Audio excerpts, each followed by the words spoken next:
El calendario colgaba en la pared, un cruel recordatorio. 8 años.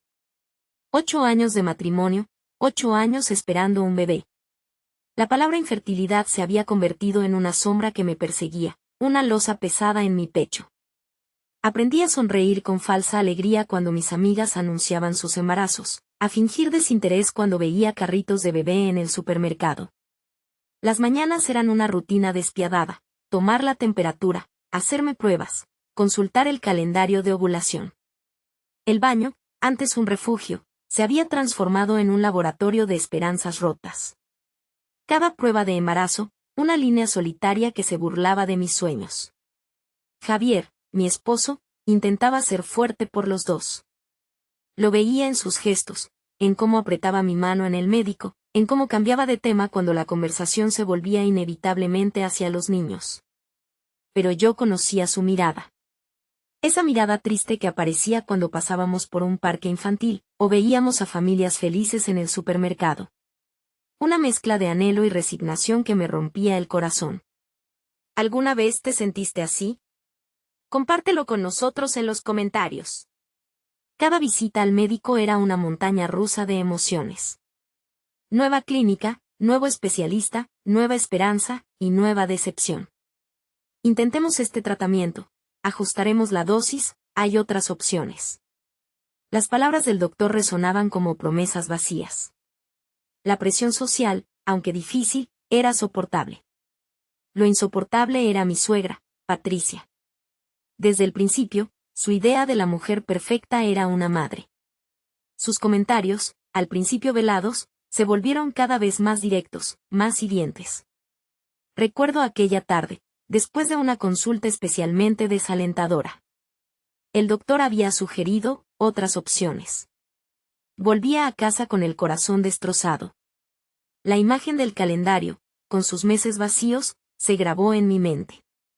Pero en medio de la tristeza, una chispa de esperanza seguía latiendo. Porque Javier estaba ahí, sosteniendo mi mano. Y aunque el camino era duro, sabía que juntos, de alguna manera, íbamos a encontrar la felicidad. Quizás no de la manera que habíamos planeado, pero la felicidad llegaría. Y eso me daba fuerzas para seguir adelante. Recuerdo el sofá, Javier y yo hundidos en él, exhaustos pero aliviados. Era como si una mochila enorme, llena de piedras pesadas, se hubiera caído de nuestros hombros. Esa noche, mientras lavábamos las tazas de té, Javier me abrazó por detrás. Gracias, susurró contra mi pelo. No necesitó decir más. Sabía que era por mi fuerza, por no rendirme, por querer construir una familia diferente, pero igual de válida. No fue el drama que imaginé. No hubo gritos, ni acusaciones. Fue el comienzo de algo nuevo, un cambio silencioso, pero profundo, en nuestra familia. Claro que sabía que el camino no sería fácil. Patricia necesitaba tiempo, necesitaba aprender a ser diferente. Pero, por primera vez en mucho tiempo, sentí que era posible. Que había esperanza. ¿Alguna vez te sentiste así? Compártelo con nosotros en los comentarios. Las semanas que siguieron fueron una mezcla extraña, normalidad y cambio. La adopción se convirtió en el centro de nuestras vidas. Tardes llenas de papeles, reuniones con trabajadores sociales. Cada formulario, cada entrevista, nos acercaba a nuestro sueño, ser padres. La primera visita a la agencia fue reveladora. Isabel, nuestra trabajadora social, nos recibió en una oficina acogedora, llena de fotos de familias sonriendo. Cada foto tiene una historia, nos dijo mientras nos servía café. Y todas son diferentes, pero igual de hermosas. Sus palabras fueron como un bálsamo para nuestras heridas. Javier se sumergió en la investigación. Pasaba horas leyendo blogs, participando en foros, aprendiendo sobre los retos y las alegrías que nos esperaban. Su empeño me conmovía, me daba fuerzas en los momentos difíciles. Ay, amor, qué tesón, le decía en broma, pero en el fondo su dedicación me llenaba el alma. Mi relación con Patricia cambió. Nos veíamos menos, pero nuestros encuentros, aunque tensos, perdieron su veneno. Ella hacía un esfuerzo por callarse cuando quería decir algo hiriente, y yo aprendí a valorar esos pequeños gestos como grandes victorias. Fue un progreso lento, pero real. Ahora miro hacia atrás y veo lo lejos que hemos llegado. El camino fue difícil, sí, pero al final, la esperanza floreció. Y aunque aún queda camino por recorrer, sé que juntos, Javier, Patricia y yo, podemos construir una familia llena de amor y comprensión. Porque aunque el camino sea difícil, el amor lo puede todo. Recuerdo esa tarde, el polvo bailando en los rayos de sol que entraban por la ventana. Ordenaba el estudio, convirtiéndolo en la habitación de nuestro bebé. Sentía una mezcla de emoción y nerviosismo que me apretaba el pecho. De repente, Patricia, mi suegra, apareció en la puerta. Se quedó quieta, observándome en silencio, como si me estudiara. Luego, con una voz suave que me llegó al alma, preguntó, ¿puedo ayudar? Fue un momento pequeño, pero tan grande. Como un rayo de sol en un día gris. Trabajamos juntas esa tarde, rodeadas de cajas y recuerdos. Hablamos de colores para las paredes, de la habitación del bebé. Patricia mencionó que guardaba algunos muebles de cuando Javier era pequeño, incluso una mecedora que había sido de su madre. No prometió nada, pero la simple mención fue un gesto enorme. Era su manera de decir que estaba intentando aceptar esta nueva familia, nuestra familia. Las reuniones del grupo de apoyo se convirtieron en mi ancla. Conocí a mujeres maravillosas que habían pasado por la adopción. Compartían sus historias con una generosidad increíble, los primeros encuentros con sus hijos, los desafíos, las dudas, y sobre todo, la alegría inmensa. Sus palabras me prepararon el corazón para lo que vendría. Isabel, mi mentora en el grupo, me regaló un diario para madres adoptivas. Para que documentes este viaje, dijo con una sonrisa. Porque cada paso cuenta, cada espera tiene su propósito. Esa misma noche comencé a escribir, vertiendo en sus páginas mis miedos, mis esperanzas y mis sueños. El proceso de adopción era lento, como un glaciar. Cada paso de la evaluación del hogar, las entrevistas, los papeles interminables era una pequeña victoria. Felipe, mi esposo, me recordaba constantemente que la paciencia era clave, que la espera también era un tiempo de preparación. Una tarde, después de recibir noticias de otro retraso, encontré a Javier en la habitación del bebé. Estaba sentado en el suelo, rodeado de catálogos y muestras de pintura. Me senté a su lado y apoyé mi cabeza en su hombro. Susurré, ¿crees que estamos locos por tener tanta esperanza? Javier tomó mi mano y la apretó con fuerza. La esperanza es lo que nos ha traído hasta aquí, respondió. Es lo que nos ha mantenido unidos cuando todo parecía imposible. Y tenía razón. La esperanza, el amor, y el apoyo de nuestra familia y amigos nos llevaron hasta aquí. Y aunque el camino fue largo y difícil, llegó el día en que finalmente lo conocimos. Ese día lo recuerdo como el más feliz de mi vida. ¿Alguna vez te sentiste así? Compártelo con nosotros en los comentarios. Recuerdo la primera vez que fui al grupo de apoyo para mujeres con infertilidad. Tenía tanto miedo.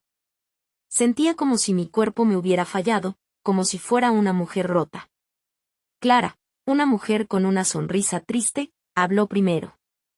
Contó sobre sus 5 intentos de fecundación in vitro, sobre el dolor de cada fracaso. Sus palabras resonaron en mi corazón, porque yo también sentía ese dolor, ese vacío. Luego habló Teresa, con la presión de su familia encima, su historia era como un espejo de la mía. Semana tras semana, el grupo se convirtió en mi refugio. Allí podía ser yo, sin máscaras. Podía confesar lo que sentía, la rabia que me daba ver a mujeres embarazadas, como evitaba los baby showers, como las preguntas inocentes sobre cuándo tendría hijos me causaban un dolor punzante. ¿Alguna vez te sentiste así? Compártelo con nosotros en los comentarios.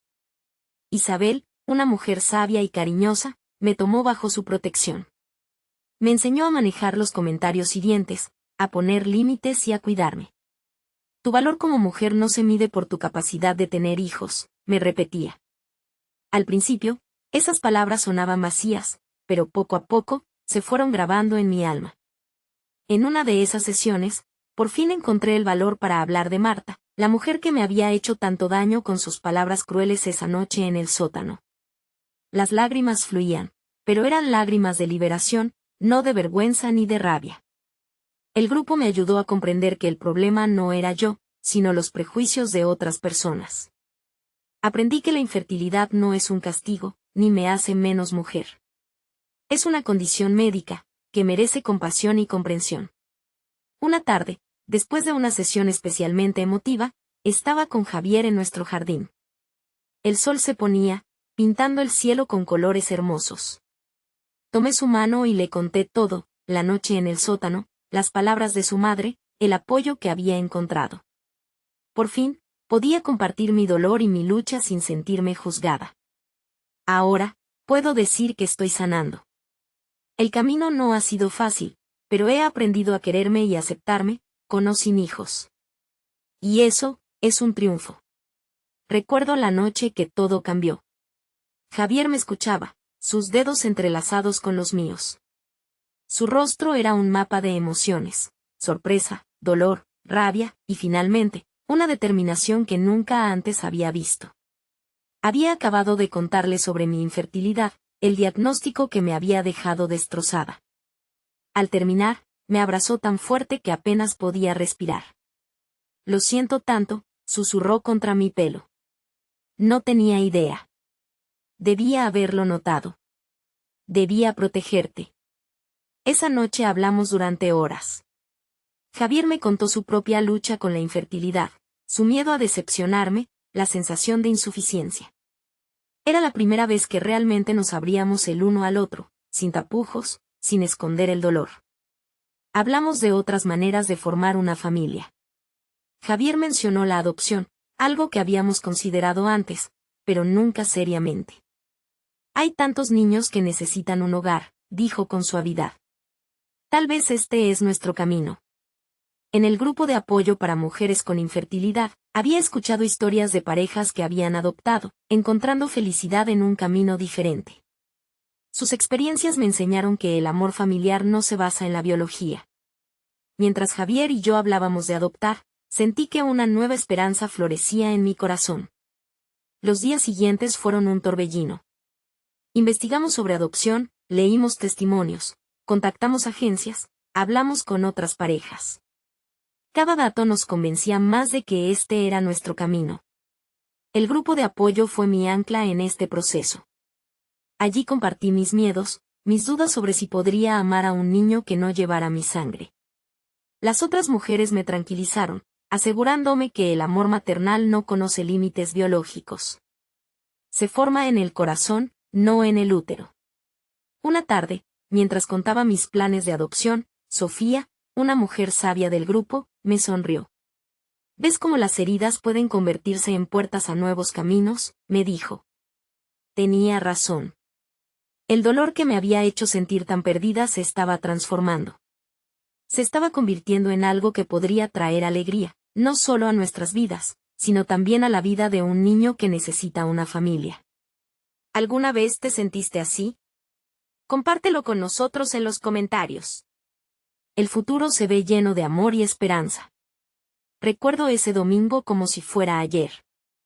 El sol se ponía, pintando el cielo de tonos naranjas y rosas, pero dentro de casa reinaba una tensión opresiva. Javier, mi marido, andaba de un lado a otro, como un león enjaulado, ensayando lo que iba a decirle a su madre, Patricia. Yo, preparaba té de manzanilla, más por ocupar mis manos que por sed. Las tazas de porcelana, un regalo de bodas de Patricia, estaban sobre la mesa, una ironía que no podía evitar notar. ¿Alguna vez te sentiste así, con una sensación de ironía amarga en el estómago? Patricia llegó puntual, vestida con su mejor ropa de domingo, intentando fingir normalidad. Pero al ver las 3 tazas una para cada uno su expresión cambió. Javier, con una voz firme pero amable, empezó a hablar. Mamá, dijo, sentándose a mi lado, necesitamos hablar de algo importante. Patricia se tensó. Por un instante, vi un brillo de vulnerabilidad en sus ojos, pero desapareció tan rápido como apareció. Javier entonces contó todo, el incidente en el sótano, las palabras hirientes, el daño que había causado a nuestro matrimonio. Hablaba con una fuerza que jamás le había visto, aunque yo sentía su tensión, la misma que me estrangulaba a mí. Patricia intentó interrumpir, pero Javier la detuvo con un gesto suave. Lo que hiciste esa noche, dijo, y lo que has estado haciendo durante años, no solo hirió a mi esposa, sino a mí también. Cada vez que la menospreciaste, cada vez que insinuaste que no era suficiente, atacaste a nuestra familia, a la vida que hemos construido juntos. Las manos de Patricia se apretaron con fuerza, sus nudillos blanquecinos. Javier, hijo, yo solo quería. Empezó, pero su voz se apagó. No, mamá, la interrumpió con suavidad, pero con firmeza. Ese día, no hubo gritos ni escenas dramáticas. Solo la verdad, dicha con un amor y una tristeza que me conmovió profundamente. Ese día, empezamos a sanar. Fue un comienzo difícil, pero el simple acto de enfrentarlo, de decir la verdad, fue un enorme paso adelante. Ahora, al recordar ese atardecer, no siento solo tensión, sino también alivio y esperanza.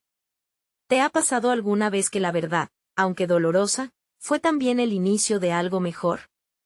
Compártelo con nosotros en los comentarios. Recuerdo la tarde con claridad.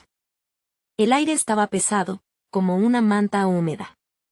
Javier y yo estábamos sentados en la mesa de la cocina, el silencio entre nosotros tan denso como el vapor que salía de mi taza de té. Estábamos hablando de Patricia, mi suegra. Habíamos llegado a un punto límite. Javier, con su voz calmada pero firme, describió la situación. No hay justificación para lo que ella hace. No es amor, es crueldad. Ella la hace dormir en el sótano, la llama de menos, como si fuera defectuosa. Su descripción de cómo trataba a nuestra hija me heló la sangre. ¿Alguna vez te sentiste así, impotente ante la injusticia? Compártelo con nosotros en los comentarios. Observé a Patricia. Su máscara habitual de autoridad, esa fachada fría y distante que había construido durante años, empezó a desmoronarse. Vi cómo las arrugas alrededor de sus labios se acentuaban con cada palabra de Javier. Las lágrimas comenzaron a rodar por sus mejillas, silenciosas al principio, luego acompañadas de pequeños sollozos que intentaba contener. No eran lágrimas de arrepentimiento, al menos no aún, sino de miedo. Miedo a perder el control, a perder a su hijo. De repente, dije, vamos a adoptar. Mi propia voz me sorprendió. Sonó más fuerte de lo que esperaba. No porque no podamos tener más hijos biológicos, sino porque hay niños que necesitan una familia, y nosotros tenemos mucho amor para dar. Patricia levantó la vista, sus ojos rojos clavados en los míos. Por un instante, vi algo diferente en su mirada. ¿Comprensión? ¿Cansancio? Pero no será lo mismo, murmuró, más para sí misma que para nosotros. Javier respondió con firmeza, no será lo mismo. Será nuestra forma de ser familia. Y si quieres ser parte de ella, necesitas aceptar y respetar nuestras decisiones. No más comentarios hirientes, no más presión, no más crueldad. El silencio que siguió fue pesado, cargado de años de palabras no dichas. Patricia se quedó quieta, mirando su taza de té. Cuando finalmente habló, su voz era diferente, pequeña, vulnerable. Yo no sé cómo ser diferente. Entonces aprende, respondí, sorprendida de mi propia audacia. Aprende por Javier, por el nieto o la nieta que tendrás, por ti misma. Porque esta es la única manera en que podrás ser parte de nuestra familia. El resto de la tarde fue una tregua incómoda. No hubo grandes disculpas, ni promesas dramáticas. Patricia se fue temprano, llevando consigo el peso de las verdades que habíamos pronunciado. Pero algo había cambiado.